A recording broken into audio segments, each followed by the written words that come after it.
Greetings, ladies and gentlemen. Welcome to the Sir Squeezeback Show. Peace and blessings to the world.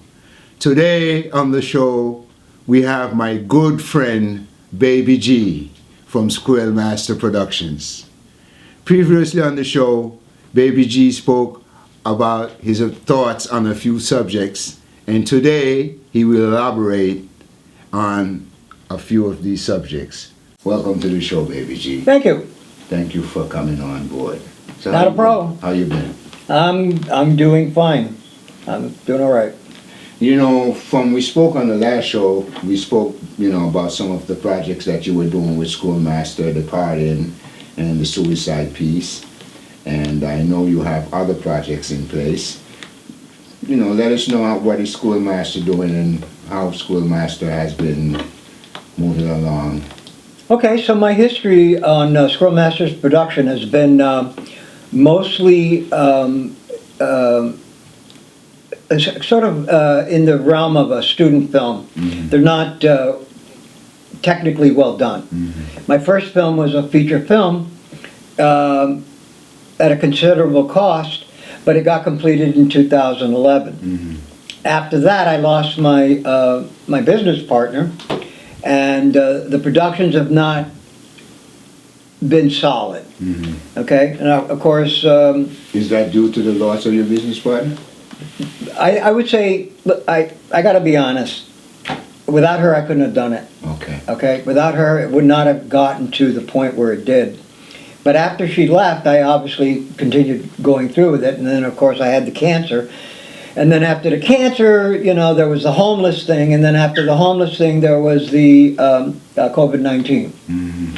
So since then, into the present, the few films that I have shot have been enough to keep a little embers in the fire. Mm-hmm. Okay, so I did do The Parting, which I was very proud of because I had no money. I had 2 actors. Actually, I had 3 actors and a person who would assist me on the boom. Since then, I've been trying to start thinking and considering. I have 3 scripts on the shelf. All 3 I attempted to start, and for one reason or another, could not do it. Mm-hmm. All right. So now I'm doing a lot of coaching. Mm-hmm. I'm doing acting coaching. But a lot of people have dropped out because of the COVID-19. Mm-hmm. So now I'm down to 4. Mm-hmm. But I have 4 people that are warriors in the film. They are practicing. Mm-hmm. They are doing their work. Mm-hmm. They're showing up. And we've been able to begin building their reels because they don't have an acting reel. And in this business, you've got to have an acting reel. Mm-hmm. So that's where I am today. I'm coaching. Right now, we're planning on doing a scene study, which is something I do a lot, to help the actors stay into the practice. And what we're doing are scene studies, and my present scene study is a scene from when Harry met Sally. Harry Met Sally? Right, it's a movie, it's cute, and there's a scene in there where 2 old friends talk about a very taboo subject, and that's female orgasm.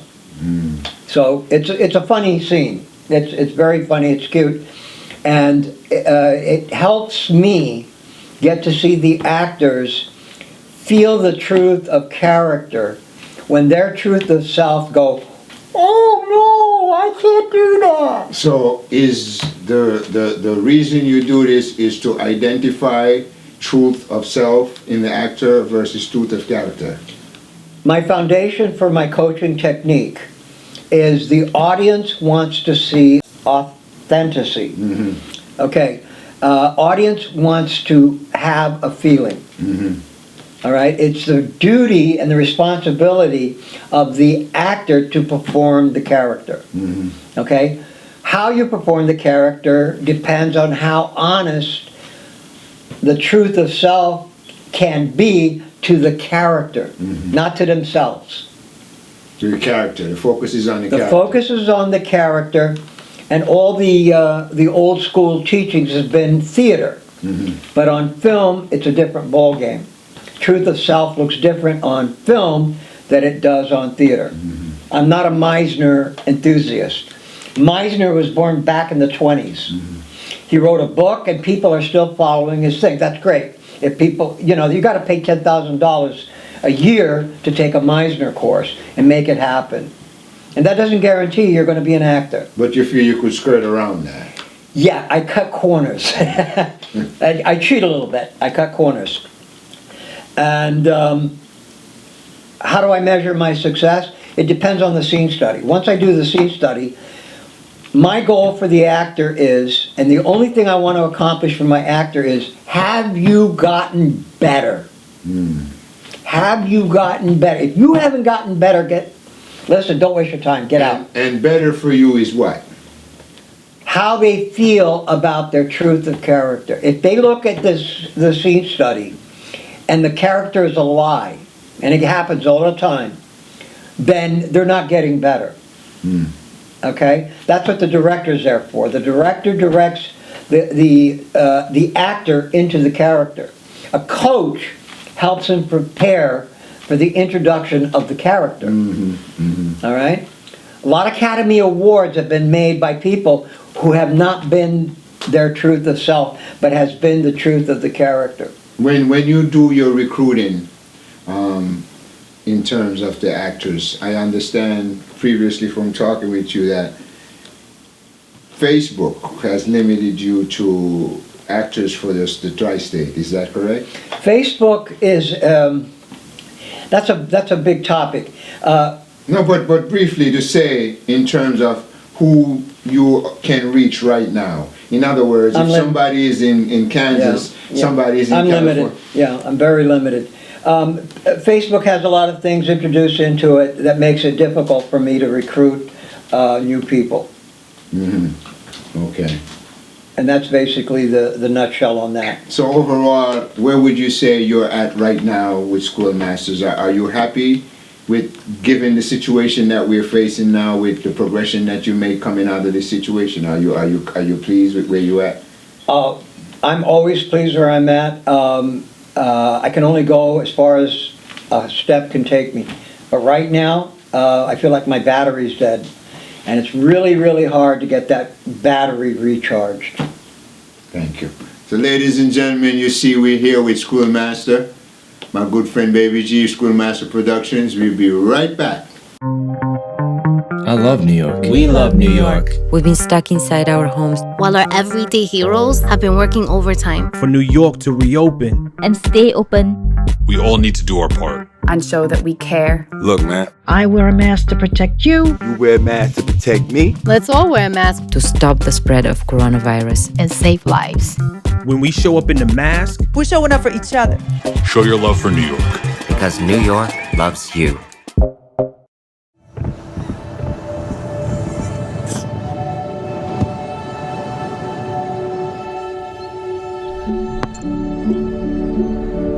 Go to that.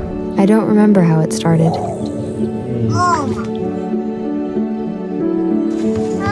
Our back and forth. Victory. Fumble. Repeat. It always came back.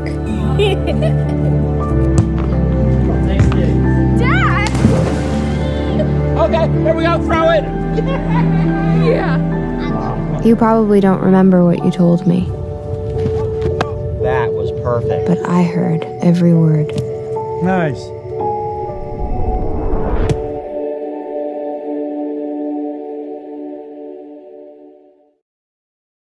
Welcome back, ladies and gentlemen. Again, we're here with my good friend Baby G from Squirrel Master Productions. And we're talking to him about some thoughts and subjects that he shared on our previous show. Now, Squirrel Master, I know that COVID has impacted everyone, and I'm quite sure being in the position and the field that you're in, you're relying on people to show up for your screens and your tests and your classes or whatever. How has COVID impacted your process? How do I make that short? COVID-19 has actually put a stop to film. And it's just now this is the time of this interview is in September. And right now, various states are opening up to the filmmakers. They're starting to get back on track with new processes. Most of the, if you look at all the shows like on Prime Video or Netflix, all those shows, a lot of series have been stopped, which means we're not going to get to see the next series until whenever, okay? So all filmmakers are having a very difficult time at getting things back in production. At the beginning of the year, I had a producer or an actor that wanted to produce a show called Linked. Called what? Linked. Linked? Linked, Okay, right. Linked. And it's a comedy, and I've never done a comedy. Okay, so I wrote the script, and obviously coronavirus put a stop to everything. He had to drop out, and the script has been copywritten, but I can't do anything with it. So in the meantime, I've been on Facebook, and I was able to get a couple of dozen people interested in my site on Facebook, New York actors and filmmakers. And then the name got changed. So now what I'm trying to do is not just die. Not just die. My options are, can I prepare for my next film? Well, I can't really do much. I can't find locations. I can't find a crew. I can't find a cast. I can't find people getting out of their homes to be able to practice. How about the budget? And there is no budget. I never have a budget. I'm God. I make things from nothing. Nothing, nowhere. I'm God. You just make it happen. That's correct. Baby G, ladies. That's Baby G. Baby G. Yeah. So eventually, if it's meant to happen, it's going to happen. Now, the COVID-19 virus, we don't know.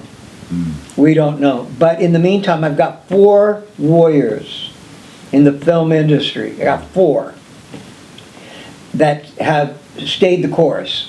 Committed. They seem like to me, I have one that passed my assessment program, which is very difficult. It's like going to boot camp in the Marine Corps. You know how that felt. Well, you're just a soldier, so... I'm a Navy man. Navy, soldier, they're all the same. We carry you guys around. Don't get started now. Don't get started. Anyway, so I have 4 people, and they're doing an amazing job considering the COVID-19. I'm very proud of them. They're my warriors in film. They're my warriors. It's just very difficult to get them all caught up to each other. Males and females? I got 2 males and 2 females. What's their age group? They're in their 30s. Okay. Okay, early 30s. So they know responsibility and commitment. That's correct. Okay. That's correct. So, when the time comes to do any one of my scripts, there should be a part for any of them that's able to commit to the full-time script or to a full-time production. So let me ask you, when you're planning scene studies and whatever emphasis you put into your process, do you consider the limitations that are placed on others? Some might have families, some might have jobs that lead them into certain... How do you work that out? Do I, it's like asking me, do I practice safe sex? You know, it's the same thing. Do I practice safe sex? Do you? No. Give me a break. Raw all the way. Raw, yeah, raw all the way. We started. What we started with is when we got the group together. We were already together. There was a period of time when we decided to hold off everything. All right, so that was March, April, part of May. By May, none of us were getting sick. Okay, and then we had a couple of people that wore masks during rehearsals. Okay, so March and April, May, June and July, we started to take off our masks. And we started filming. So we've done about 4 scene studies during the coronavirus. My process during the coronavirus is we have to take precautions, but how do I film if we're going to wear masks? And so far, so good. Am I taking a risk? Government didn't mind sending me to Nam, and I took a risk there. Yeah, you sure did. Okay, so that's why I call my people my warriors. They're my warriors. Okay, they took some risks. We didn't go overboard. We washed hands, blah, blah, blah. And nobody's sick. Earlier you said you haven't done any comedy, but why haven't you, other than the piece you spoke on that a friend of yours put to the table, why haven't you done anything with comedy? I don't know.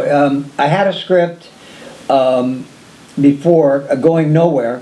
That was also a comedy, and that became, that took time. I filmed it, and of course I had problems with one of the cast member who was a supporting role. That cost me $2,000 to get that far.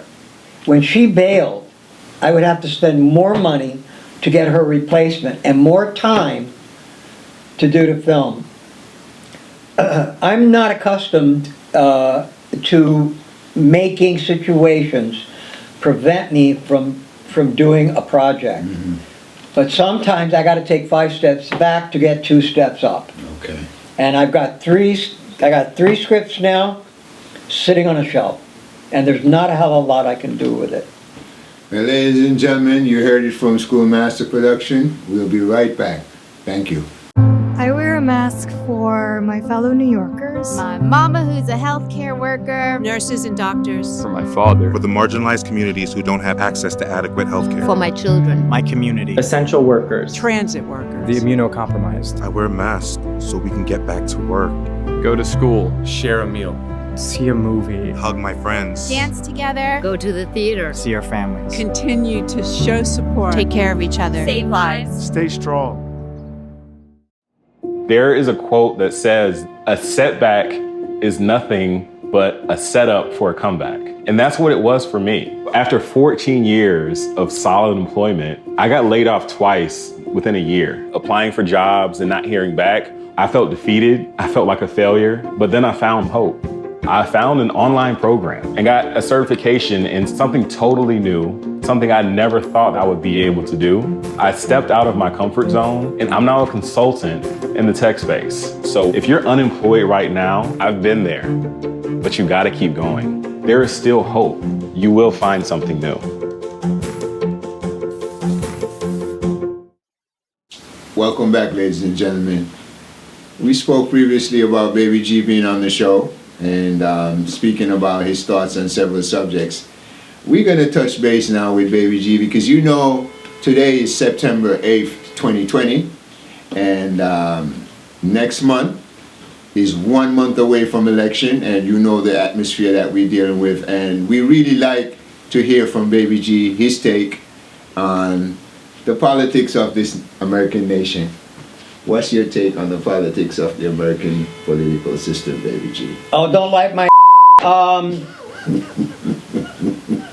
Robert, first of all, we have 2 months, not 1. No, 1 month before the election, October. Excuse me. I did say, Baby G, now we're going to fight. If you want to fight, we could fight. We get ready to go into politics now. But if you pay attention to what I said, this is September 8, 2020. Next month is October. and that will be 1 month away from the election. So what you gonna do with that dog, baby G? Okay. Politics. I just turned 70. God bless you. So as an adult, I've half a century of my life has been listening to politics. My whole life, I've had this this government interference that has been continuously reaming up my for as long as I can remember. It would take me all day to go through all the details. How the police beat the out of my father so bad that when he came home, I cried because I had no clue who it was. That's how bad they That's how they beat the out of him. Back in those days, back in the 50s and 60s, if you were an alcoholic, okay, society said, you don't have a disease, you're a whatever. You are a criminal. If you were an alcoholic. If you were an alcoholic bum, you're just a bum. I was institutionalized in a place called McLaren Hall. Okay? I hadn't done anything. It wasn't until I sat down before a judge, and the judge said, guess what? Do you have anything to say about your mother? And I was only, 12? The only thing I could say was, the kids in McLaren Hall are cursing. Could you get them to stop? That's what you said. That's what and I couldn't say anything else because I didn't know what was going on. All right, the government was in control. So all I could say was, all these kids are cursing.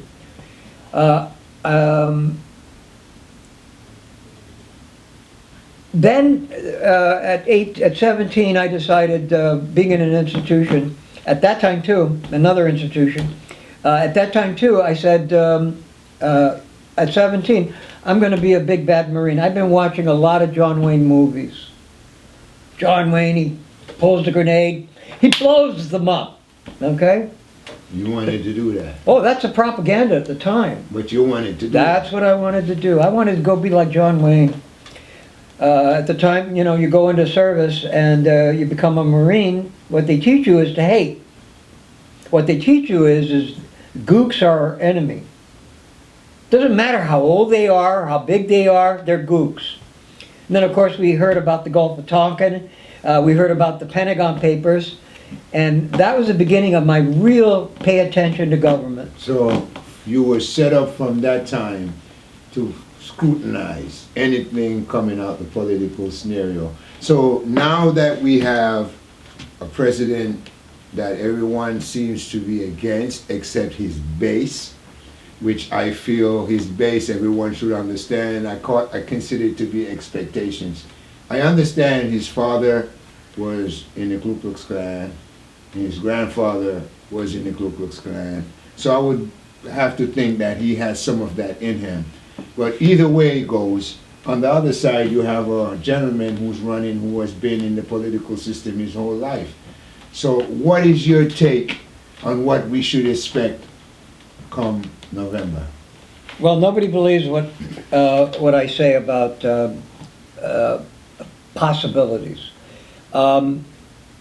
Whether you're Democrat or Republican, to me, it doesn't matter.